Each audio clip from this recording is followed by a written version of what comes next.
এটা কমপ্লিমেন্ট ছিল না ঠুকলো তো বুঝতে পারলাম না। আমাকে প্রথমে বললে তুমি আমার সঙ্গে ফ্রেন্ডশিপ করবে কিনা, আমি তোমাকে লাস্টে জিজ্ঞেস করছি তুমি কি আমার সাথে নাচবে?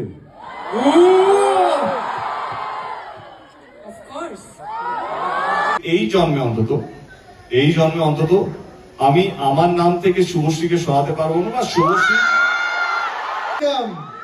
বললাম ব্লক ছিল, ব্লক থেকে আনব্লক করেছে, এটা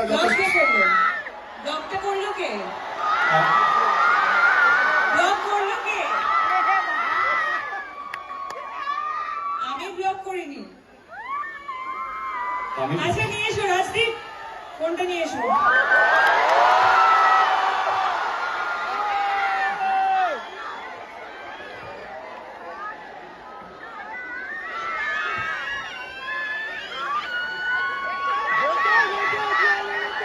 শুভশ্রী ফোন নিয়ে চলে এসেছে দেবদা।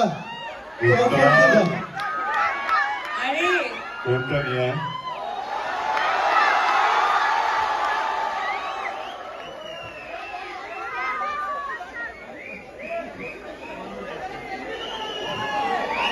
এটা ইতিহাস তৈরি হচ্ছে, জোরে হাততালি হবে সবাই মিলে। কিন্তু খারাপও লাগে মাঝে মাঝে যখন কেউ সন্তান করে। আমার Raj, I love you Raj, but তার পিছনে যে একটা হাসি ছিল সেটা আমাকে কষ্ট দিয়েছিল। সন্তানও কোথাও মনে হয় আমারই ছবি, কারণ ভাগ্যিস আমার সন্তান করে দেয়নি। সবই তো আমার। তুমি যদি তোমাকে কোথাও ছাড়বে না।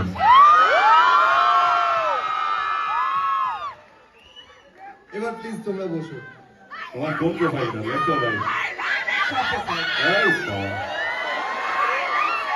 আমি অনেকবারই তোমরা আমার ইন্টারভিউতে দেখেছো, আমি সবসময় বলতাম যে ধূমকেতু আমার ক্যারিয়ারের বেস্ট। আমি প্রচুর পরিশ্রম করেছি। আমি না আমরা কৌশিক দাসকে জন্মদিন, শুভ জন্মদিন কৌশিক দা। মানে আমি এতটাই কাজ নিয়ে এই ইভেন্ট নিয়েছিলাম, কালকে রাত্রে 1টার সময় কৌশিক দাকে ফোন করেছি, 1:30 অব্দি আমরা কথা বলেছি। জাস্ট 3টের সময় মনে পড়লো কি আমি কৌশিক দাকে বার্থডে উইশই করিনি। আবার সকালবেলা ঘুম থেকে 6টার সময় আমাদের গ্রুপে মেসেজ করেছে, দেখি কৌশিক দা জেগে গেছে। আমি কৌশিক দাকে ফোন করে প্রথমে সরি বললাম কি আমার না কাজের মধ্যে এত কিছু চলছে, আমি উইশ করতে ভুলে গেছিস। তো কৌশিক দা থ্যাংক ইউ সো মাচ। হ্যাঁ থ্যাংক ইউ বলছি, happy birthday and thank you for casting me. সি আমরা আজকে একটা হিস্টোরিক্যাল মোমেন্টের সাক্ষী হলাম। আমার মনে হচ্ছিল যে কেন আমরা একটা সেলিব্রেশন করব না, একটা ফেস্টিভ করতে, একটা সিনেমাকে নিয়ে যে উত্তেজনা, তাদের স্টারকে নিয়ে যে তাদের উত্তেজনা, আমি সেটাকে রেসপেক্ট বা ট্রিবিউট জানাতে চাইছিলাম। তো আজকের ইভেন্টটা হচ্ছে আপনাদের জন্য, যারা এখানে পৌঁছতে পেরেছেন, যারা টিকিট পেয়েছেন তাদের জন্য, এবং যারা পাননি, যারা বাংলা ছবিকে আগলে রেখেছে, বাঁচিয়ে রেখেছে, লড়াই করেছে তাদের জন্য। এটা team Dhumketu, team Dev entertainment ventures, team dark creative মিডিয়ার পক্ষ থেকে আমার সমস্ত শ্রোতা, আমাদের সমস্ত বাংলা ছবির দর্শক যারা নিয়মিত ভাবে কোনো ইউটিউব বা কোনো পোর্টালে যেন ওয়েট না করে টিকিট কেটে হলে এসে ফার্স্ট ডে শো থেকে আরম্ভ করে 100 দিন 150 দিন কমপ্লিট করে, তাদের জন্য থ্যাংক ইউ সো মাচ। আমরা ভুলে গেছি ধূমকেতুকে, আমাদের অনেক জীবন পাল্টে গেছে, আমাদের চিন্তা ভাবনা পাল্টে গেছে, আমরা আমাদের মধ্যে দূরত্ব চলে এসেছে, ঝগড়া হয়েছে, অশান্তি, অনেক গ্যাপ বেড়েছে, কিন্তু আপনারা এই ছবিটাকে আগলে রেখেছেন। আমার সত্যি মনে হয় যে আমার বাবা আমার বোনকে সামনে দেখতে পাচ্ছি, হয় নাকি একটা পুণ্য কি তুমি জীবনে কিছু ভালো কাজ করেছো, সেটা ফল দেয়। আমি সবসময় বিশ্বাস করি বাবা মার স্ট্রাগলটা ভগবান তাদেরকে দেয় না, সেই ফলটা আমাকে দিয়েছে। নিশ্চয়ই কোনো একটা পুণ্য করেছিলাম বলে ধূমকেতুর মতন ছবি 10 বছর পর রিলিজ হওয়ার সত্ত্বেও এই উন্মাদনা, এইভাবে পাগলামি, মাতামাতি, আমি ভারতবর্ষে বলবো না, পৃথিবীতে এরকম একটা স্টেল ছবি 10 বছর পুরনো ছবি কিনে উন্মাদনা আমি আজ পর্যন্ত দেখিনি। ধূমকেতু আমাদের কাছে একটা ইমোশন। যদি আমি বুক ছেড়ে দেখাতে পারতাম কি কতটা ভালোবাসা আছে এই ছবিটার প্রতি, তোমরা ভাববে because of Subhashree, because of so many thing. না না না, এই ছবিটা এমন একটা পরিশ্রমকে আমি শুনছিলাম কৌশিকদা বলছিল কি এই ছবিটা শুধু আমাদের কাছে একটা সিনেমা নয়, কি একটা দারুণ লোকেশন, দারুণ কাস্টিং, যেটা আজকে বিশাল বড় একটা হিট জুটি, রানা সরকার, তার দারুণ একজন আমার মনে হয় ক্রিয়েটিভ মানুষ।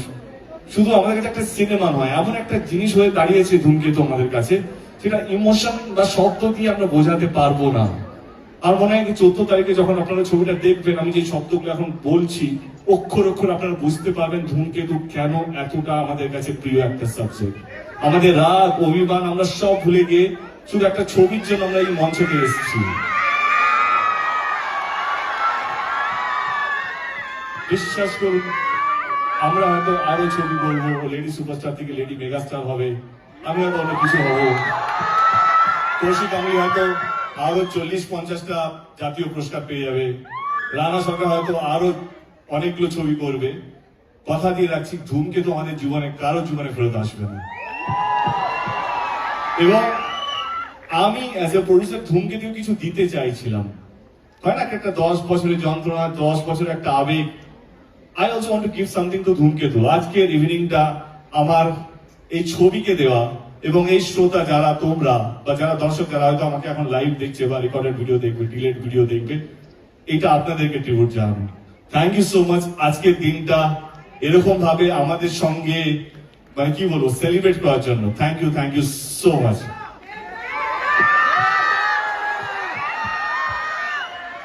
তোমাদের দুজনের যখনই কোনো সিনেমা রিলিজ হয় তখন সেটা আমাদের বাংলার দর্শকের কাছে উৎসবে পরিণত হয়। আর ধূমকেতু বাংলার সবচেয়ে বড় উৎসব, সেটা প্রমাণ করে দিয়েছো তোমরা সবাই। তাই তো বাংলার সবচেয়ে বড় উৎসব এখন ধূমকেতু। আমি প্রশ্নে যাই। প্লিজ প্লিজ, কঠিন প্রশ্ন করো না। না না, কঠিন না, সব দুজনেরই সংসার আছে। কঠিন না, মন থেকে। ঠিক আছে।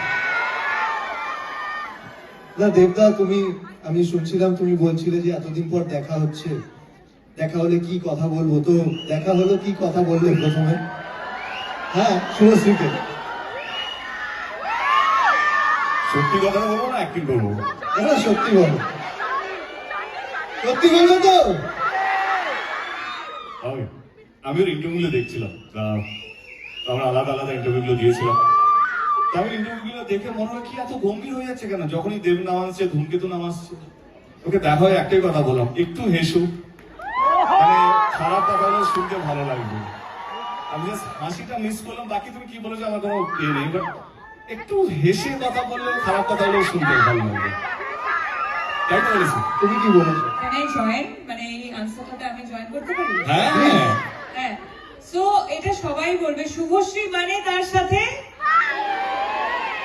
শুভশ্রী মানে তার সাথে। আমি শুভশ্রী সবসময় তার সাথে কি হাসি হাসি বলতো, আমি ভালো অন্য কোনো ছেলের নাম যুক্ত করছি।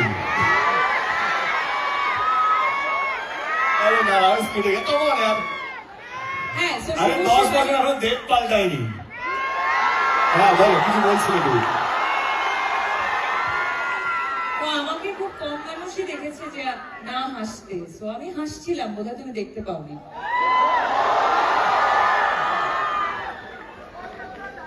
তুমি কি এতটা সিরিয়াস হয়ে খেলবে? না, আর আমি কি জিজ্ঞেস করলাম?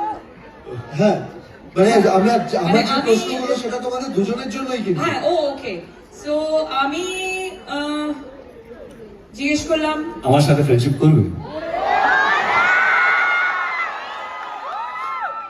হ্যাঁ, আমি এটাই জিজ্ঞেস করলাম, আমার সাথে ফ্রেন্ডশিপ করবে? না না, come you say you are saying something. না না, এক্স্যাক্টলি আমি এটাই জিজ্ঞেস করলাম যে আমার সাথে ফ্রেন্ডশিপ করবে কিনা। তাছাড়া অফকোর্স যেটা যেটা সবসময় সব ইন্টারভিউতেও বা ইন্টারভিউ ছাড়াও যেটা ইন্টারনালি আমরা জানতাম যে ধূমকেতু নিয়ে আমাদের মেকার্সরা কতটা উৎসাহিত ছিল। অফকোর্স তোমাদের সাথে সাথে আমাদের উৎসাহ সবসময় ছিল, আমরা উদ্গ্রীব হয়েছিলাম। কিছু কিছু প্রবলেমস এর জন্য হয়তো এতটা বছর টাইম লেগে গেল, বাট অবশ্যই আমি প্রথমবার দেখা করে এটাই বললাম যে কেমন লাগছে, ফাইনালি ধূমকেতু আসছে, কেমন লাগছে। অ্যাকচুয়ালি জিজ্ঞেস করেছিল। একটা প্রশ্ন করবো তোমাদের দুজনকে। একটা কেন, তুই টোটাল কটা করবি? অনেকগুলো আছে, আমি এটা একটু দূরে সরে করি। তোমরা দুজনকে স্টপ করো।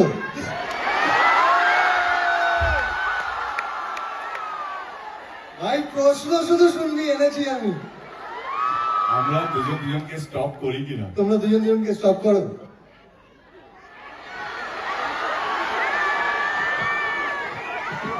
নিশ্চয়ই করতাম যদি সময় থাকতো জীবনে,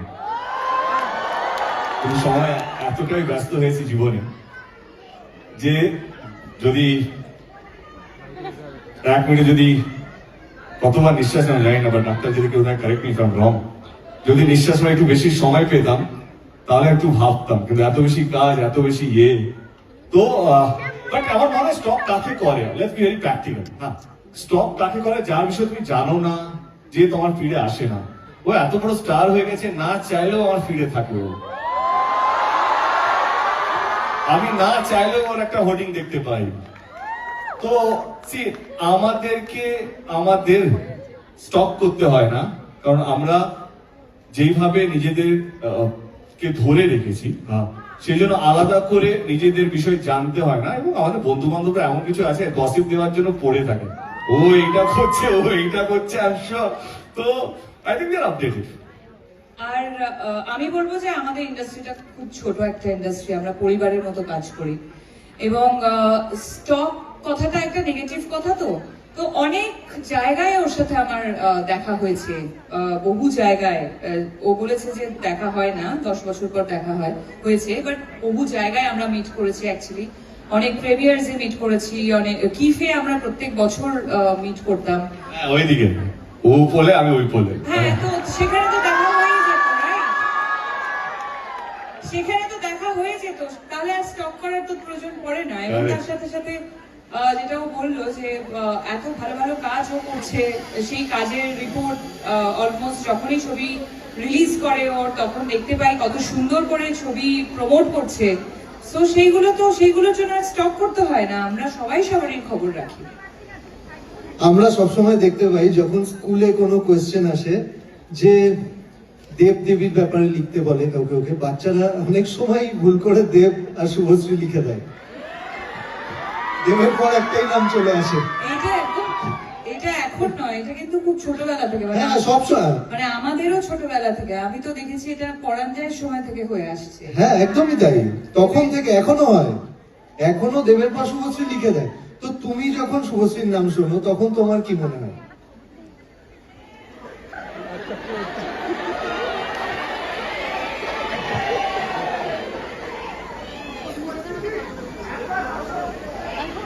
কি মনে পড়ে, কি কথা মনে পড়তে পারে?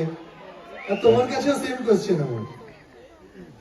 না, কি উত্তর হতে পারে, কি জানো, এমনি না, but see the thing is that Rohan, একটা জিনিস let me be very clear, আর মনে হয় কি তোমরাও সহমত হবে কি এই জন্মে অন্তত আমি আমার নাম থেকে শুভশ্রীকে সরাতে পারবো না, বা শুভশ্রী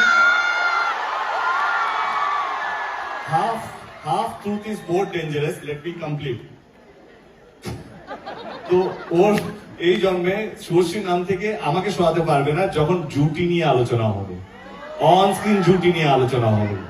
তো আমরা যদি সেলিব্রেটেড হই, বিকজ আমরা এমন কিছু করেছি, আমাদের পরিচালক, আমাদের প্রযোজক এমন কিছু আমাদেরকে দিয়েছে যে যাতে আজ অব্দি আমরা চলে যাব, কিন্তু আমাদের গান, আমাদের সিনেমা, আমাদের নিয়ে আমাদের স্মৃতি, সেটা আমার মনে হয় বাংলা ছবির দর্শকের কোনোদিনও মিটবে না। প্রজন্ম চেঞ্জ হবে, আজকেও আমরা উত্তম সুচিত্রা নিয়ে আলোচনা করি, আমি বলছি না আমরা সেই জায়গায় পৌঁছে গেছি। সে ভালোবাসা, ভালো লাগা না এমন একটা জিনিস, সেটা থেকে যায়। আর কিভাবে হয় সেটা আমরাও জানি না, এইভাবে এরা এত চিৎকার করছে কেন আমি জানি না। আমি এমন কিছুই করিনি, আমি শুধু আমার কাজ করে গেছি, আমার ডিরেক্টর যা বলেছে সেটা মন দিয়ে চেষ্টা করেছি করার জন্য। আমি আমার ব্যবহার ঠিকঠাক রেখেছি, যাতে মানুষের এটা না মনে হয় যে দেবের ছবি হিট হয়ে গেছে বা দেব এমপি হয়ে গেছে বলে বেশি ফুটানি মারছে, তা নয়। তো I have kept a check on myself. তো আমার মনে হয় যে এই যে জুটি, সত্যি আমারও ভালো লেগেছে, সোশ্যাল মিডিয়া ভাইরাল ছিল, দেবীর জায়গায় দেব শুভশ্রী লিখেছে। তো অফকোর্স ভালো লাগে যে অ্যাটলিস্ট অ্যাজ এ অভিনেতা জুটি খুব কম সাকসেসফুল হয়, মানে খুব যদি 100%-এর মধ্যে খুব কম জুটি, আমার মনে হয় পার্সেন্টেজ অফ 2 or 3% জুটি যেটা সেলিব্রেটেড জুটি হয়, আদারওয়াইজ সব প্যারিং হয়, জুটি হয় না। তো I think I am fortunate যে শুভশ্রীর সাথে 10 বছর আমরা কাজ করিনি, যদি ধূমকেতু suppose two B our last film যেটা আমরা কাজ করেছি, তার সত্ত্বেও আমাদেরকে নিয়ে এই উন্মাদনা, এই মাতামাতি, তো ডেফিনেটলি ভালো লাগে। হিস্ট্রি পার্ট বলতে কার না ভালো লাগে। সো আমার মনে হয় আমরা হিস্ট্রি পার্ট। যেটা বারবার একটু আগেই তুমি শুরু করলে যে বলতে দাও ওকে।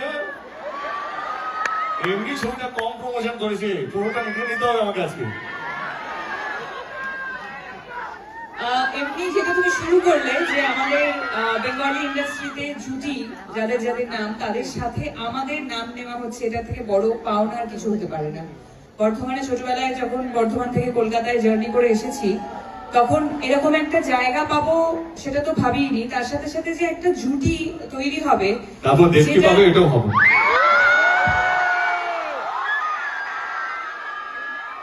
আমারও এরকম ভাবে যাচ্ছিল আর কি। যেটা এতটা সেলিব্রেটেড জুটি Okay. এবং এত বছর পর মানুষের এত উন্মাদনা এই জুটিটাকে নিয়ে, যেটা আমি বারবার বললাম যে আমরা দুজন এই এফর্টটা দিয়েই নিই যে এই জুটিটাকে বাঁচিয়ে রাখার জন্য। শুধু আমরা কেন, যে যে ডিরেক্টররা আমাদেরকে এস্টাবলিশ করেছিল তারাও ভাবেনি, প্রডিউসাররাও ভাবেনি, শুধু ভেবেছে যারা তারা সামনে দাঁড়িয়ে আছে বা স্ক্রিনের পিছনে। আমরা ভেবেছি শুধু। আচ্ছা, আমাদের মতো কি তোমাদেরও মনে হয় যে তোমরা দুজনই টলিউডের লাস্ট বেস্ট জুটি? তাই তো? মানুষজন বলছে, আমরা আবার কি বলবো। আর আজকের দিনটার পর তো আর কেউ কিছু বলতেও পারবে না। হ্যাঁ, মুখস্থ করে না। মুখস্থ না, আমি প্রশ্নগুলো দেখে নিচ্ছি দেবদা। না না না, একদম দেবদা, একটা প্রশ্ন করবো, মানবে না তো? তোমার মুখস্থ হয়ে আছে।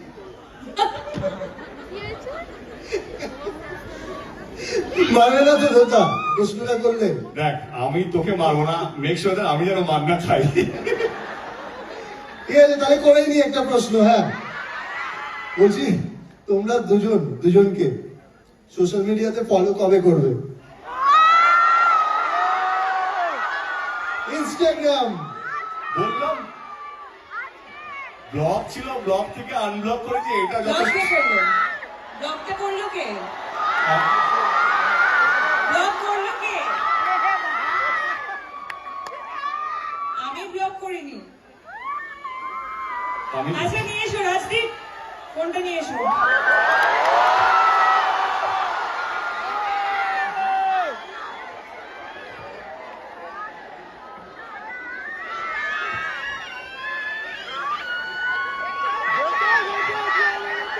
শুভশ্রী ফোন নিয়ে চলে এসেছে। দেবদা, তোমার ফোন দিয়ে দাও।